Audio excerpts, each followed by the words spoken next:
shift resources to local communities, not just for people who are temporarily or long-term unemployed, but also for people with more complex barriers as well. Through our reform plans, we will ensure local areas put in place targeted support for the most vulnerable, guaranteeing genuine tailored help for those out of work to overcome the barriers they face.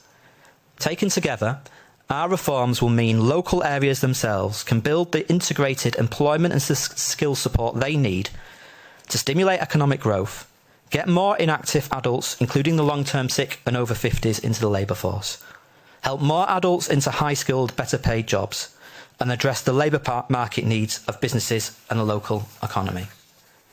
We will also expand employment support for those with ill health by ensuring real partnerships exist between employment support programmes and local health services.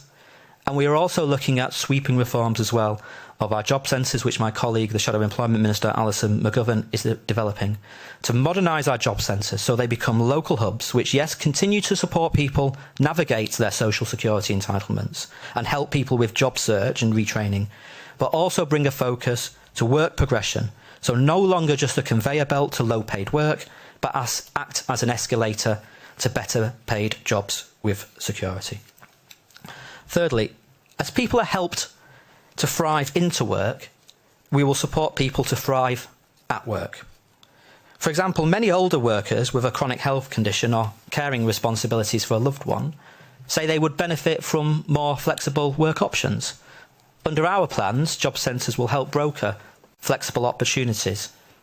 And crucially, we will also reform the Access to Work scheme as well, where the waiting list for an assessment have trebled and people now wait months for a decision.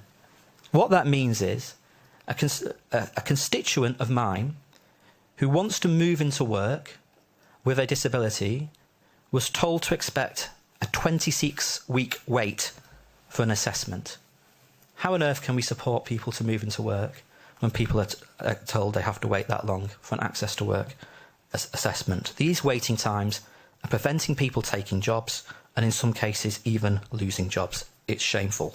So our changes mean that people looking for work will be able to apply without a job offer and be given an in principle indicative award, so both that they and their future employers know what support will be available for them if they find a job.